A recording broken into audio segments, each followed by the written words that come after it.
Hola a todos, soy un tío blancuetero y hoy voy a hablar sobre la politización de la justicia y el último asalto del gobierno contra la independencia judicial. Y esto va a ser una explicación para tontos y para gente que no esté muy puesta en el tema, que sé que muchas veces estas cosas pues son un poquito difíciles de comprender, que es normal que la gente de a pie se pierda, ¿no? Con toda esa jerga jurídica, ¿no? Del Consejo General del Poder Judicial, que es elegido por las dos cámaras, que a su vez este elige al Supremo, que luego va a juzgar a los políticos aforados.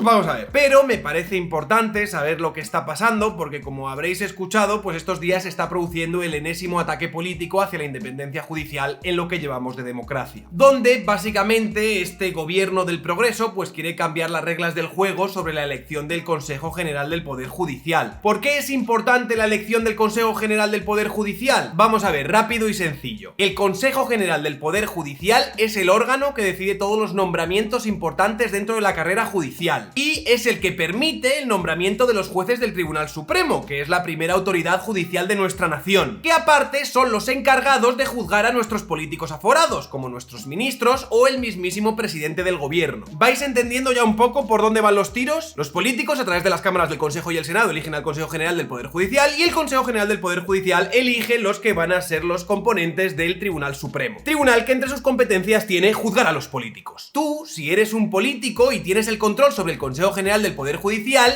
te permite indirectamente pues tener mayor control sobre los jueces del Tribunal Supremo, que son los que te van a juzgar en caso de que cometas alguna irregularidad. Por ejemplo, el vicepresidente del gobierno, Pablo Iglesias, pues no ha podido ser imputado pese a los indicios delictivos apreciados por el juez del caso Dina, el cual ha tenido que denunciarlo ante el Tribunal Supremo, que es el órgano competente para investigar al vicepresidente segundo del gobierno dado su aforamiento. Por lo tanto, creo que en esto todos podemos estar de acuerdo en que tener personas políticamente afines a cargo de la elección de los jueces que luego te pueden juzgar pues sería un alivio y una enorme ventaja para nuestra clase política. Creo que esto es bastante obvio. Más aún cuando hay 3 nombramientos dentro del Tribunal Supremo que están al caer. Hay 3 plazas pendientes que van a salir dentro de poco en la Sala Segunda del Tribunal Supremo, que es la más importante de España, ya que es la sala de lo penal por la que pasan todos los casos de corrupción, la que decidirá todas las denuncias contra el gobierno por la pandemia, la que decidirá sobre el caso de Pablo Iglesias, etcétera, etcétera, etcétera. Por lo que tener una mayoría en el Poder Judicial ahora, pues sería algo muy beneficioso. ¿Y qué pasa? ¿Que el Poder Judicial no estaba ya politizado? ¿Cómo funcionaba el Poder Judicial hasta ahora? Pues sí que lo estaba. Pero para explicaroslo bien vamos a retrotraernos un poco, ¿vale? Como bien apuntaba Guadalupe Sánchez en su brillante artículo para Voz Populi, en la Constitución que tenemos ya subyace la voluntad de dotar al gobierno de los jueces de una suerte de legitimación mixta en cuanto al origen de sus miembros. El Consejo General del Poder Judicial estará integrado por el presidente del Tribunal Supremo, que lo presidirá, y por 20 miembros nombrados por un periodo de 5 años. De todos estos, 12 se elegirán entre jueces y magistrados y 8 por las cámaras del Senado y el Congreso entre abogados y juristas de reconocido prestigio, 4 a propuesta del Congreso y 4 a propuesta del Senado, requiriéndose en ambos casos una mayoría cualificada de 3/5 de sus miembros. La Constitución, por lo tanto, dice que 8 de sus miembros serán elegidos en un consenso por los integrantes de nuestras dos cámaras políticas y que 12 de ellos serían elegidos por sus colegas jueces y magistrados. Chavales, esto es importante, ¿vale? Acordaros que de acuerdo a nuestra Constitución, 8 serían elegidos por el poder político y 12 por otros jueces y magistrados. Y como bien apunta Guadalupe Sánchez en su artículo, esto fue así hasta 1985. ¿Y qué pasó ese año? Pues ese año el PSOE reformó la ley para que esa docena de miembros de la judicatura también fueran elegidos por nuestros cargos políticos. O sea que en vez de 8 los políticos y 12 los profesionales de la justicia, 20 los políticos. Bien. Y de alguna forma, pues esto fue aprobado por el Tribunal Constitucional en 1986. Siempre con la condición, por supuesto, de que estas elecciones pues serían fruto del consenso de una mayoría cualificada de 3/5 de cada una de las cámaras. Vale, que lo elijan los políticos, pero que por lo menos se tengan que poner de acuerdo y no sirva una simple mayoría. De hecho, ya advirtieron sobre el riesgo que suponía que el Consejo General del Poder Judicial pues se acabara convirtiendo en un órgano partidista y peligrosamente politizado, como por otro lado pues ha acabado sucediendo. Es decir, que hace más de 30 años ya se avisaba de que la reforma de la ley del Partido Socialista corría el peligro de politizar la justicia, sobre todo si no se respetaba pues esta exigencia de consenso entre una mayoría cualificada de 3/5 partes de la Cámara del Congreso y la Cámara del Senado. Pues bien, eso es exactamente lo que el gobierno del Partido Socialista y Unidas Podemos quieren derribar. ¿Y cuál es su excusa para introducir esta reforma? Os estaréis preguntando. Bien, la excusa es el bloqueo del Partido Popular de Pablo Casado, que no quiere que el partido de Pablo Iglesias pues participe en la renovación del Consejo General del Poder Judicial, porque es un peligro para la democracia y ya se están comportando como matones contra los jueces y todo esto. Hasta aquí vale. Sin embargo, ¿qué es lo que sostiene la izquierda? La izquierda sostiene que el Partido Popular estaría utilizando este bloqueo para mantener en la cúpula de la justicia una mayoría absoluta que la derecha ya no tendría en el Parlamento. O sea que al final esto es un conflicto entre políticos para ver quién pone a más magistrados afines dentro del Poder Judicial. Señoras y señores, es una pelea de lisiados descarada. Al final, el espectáculo al que estamos asistiendo y la reforma express que pretende mermar aún más la independencia del Poder Judicial en nuestro país es producto de la lucha entre distintos partidos políticos por ver quién tiene más activos favorables dentro de un poder judicial que se supone que debía ser independiente al poder legislativo y al ejecutivo. Tócate los huevos. Y esto, ya os digo, lo están haciendo en nuestra cara. Y no solo nos están enseñando las ansias que tienen por controlar el poder judicial, sino que encima han propuesto cambiar las reglas del juego para que este poder judicial sea, si cabe, más partidista. Apaga y vámonos, señores. Y en lugar de ser elegido por un consenso de las 3/5 partes de las dos cámaras, lo que ha propuesto el gobierno que preside Pedro Sánchez es que ahora solo sea necesaria una mayoría absoluta simple. Es decir, que donde antes necesitaban un consenso sí o sí con el Partido Popular, ahora el Poder Judicial puede ser elegido por una mayoría simple compuesta por el PSOE, Podemos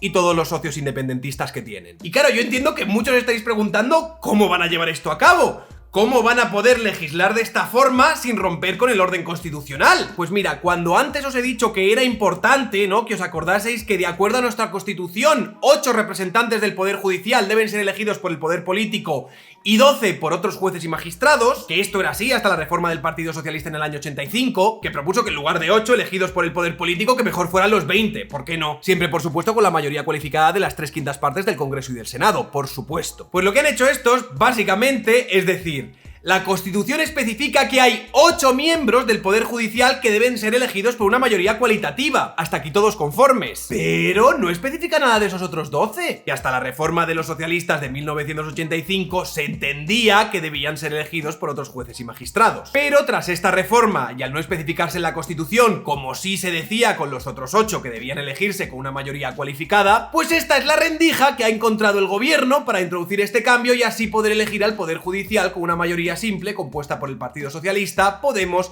y sus socios independentistas. Es decir, Esquerra Republicana, Bildu y toda esta banda. Grupos que desde luego quieren lo mejor para España, pero sin lugar a dudas, ¿eh? Curioso que leía el otro día una noticia en El Mundo que decía que justo este mismo año, en un documento oficial remitido a la Comisión Europea, el actual ejecutivo se jactó de que en España se renuevan los jueces con mayoría de 3/5 en el Parlamento, y que eso es una salvaguarda de la independencia del Poder Judicial que quedaría dañada si el listón se bajara a una mayoría parlamentaria concreta y coyuntural, que es precisamente el cambio que quieren hacer. Se trata del informe remitido por el Ministerio de Justicia a la Comisión Europea el pasado 28 de abril para poder superar el examen comunitario sobre la situación de su Estado de Derecho. La mayoría que se exige para elegir a los vocales del Consejo General del Poder Judicial es de 3/5 de cada una de las cámaras. Por tanto, esta exigencia de mayoría cualificada de 3/5 garantiza, a la par que la absoluta coherencia con el carácter general del sistema democrático, la convergencia de fuerzas políticas diversas y evita la conformación de un Consejo General del Poder Judicial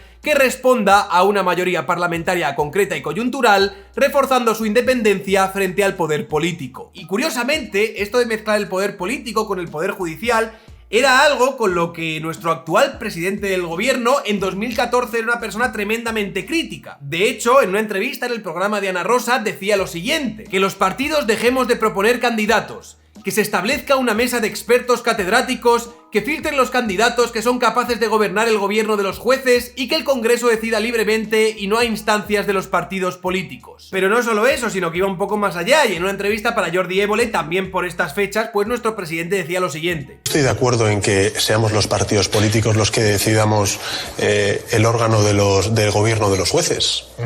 Que eso pasa, y ha pasado siempre. Entonces, es decir, yo estoy dispuesto a renunciar a todas aquellas comodidades que han hecho peor al Partido Socialista. Sin embargo, nada más llegar al Ejecutivo, lo primero que hizo fue nombrar como fiscal general a Dolores Delgado, que era una exministra socialista. Bien ahí. Luego aplicaron la reforma del delito de sedición para crear un tipo penal que permita poner a los independentistas detenidos en la calle. Favorcillos que hay que hacerles a los socios de gobierno, ya sabéis vosotros, chicos. Y ahora legislando para que solo sea necesaria una mayoría viable, como decía el otro día Adriana Lastra, en lugar de los 3/5 que correspondían a la mayoría cualificada para elegir al Poder Judicial. Y mira que ya estaba politizada la justicia entonces. Y vamos a ver, el problema que yo veo con todo esto, del Poder Judicial, la independencia de la justicia, etcétera, etcétera, es que por lo general, para la mayoría de nuestra sociedad civil, para la opinión pública, pues es un tema bastante complejo de explicar y de entender. Y que por lo tanto, pues desgastar y socavar nuestro Estado de Derecho para que favorezca a nuestra clase política es algo que no le propicia ningún desgaste a esta gente. Y ahora, sobre todo, que estamos en medio de esta segunda ola de la pandemia y tal, pues pueden hacer y deshacer a su antojo. Ya que, por desgracia, esto no tiene el calado emocional pues que tendría la 20ª historia de maltrato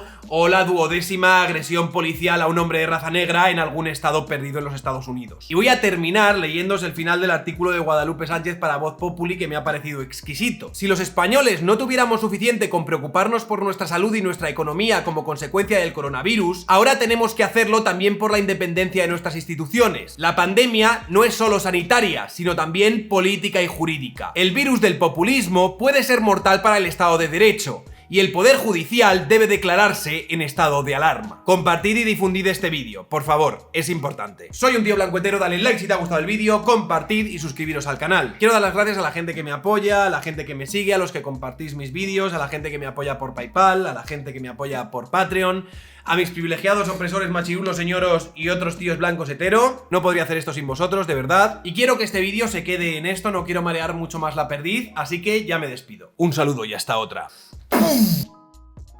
Este es un plan diseñado para salir del paso y para salvar este obstáculo ahora, ¿no? Renovar el Consejo como sea ahora. Colocar a los nuestros como sea ahora. El porvenir ni se lo plantean. Han hecho el cálculo de cuántos votos puede aglutinar ahora la coalición gubernamental y han escrito una ley o una reforma legal que se ajuste como un guante a esta situación de hoy. Por eso la señora Lastra se sacó ayer de la manga el novedoso concepto jurídico mayoría viable. Establece una mayoría viable, es decir, una mayoría absoluta, no reforzada, para elegir en el Parlamento 12 miembros del Consejo General del Poder Judicial, evitando bloqueos como el de la situación presente. Mayoría viable significa, esta sí ahora mismo la conseguiríamos. Legislemos entonces.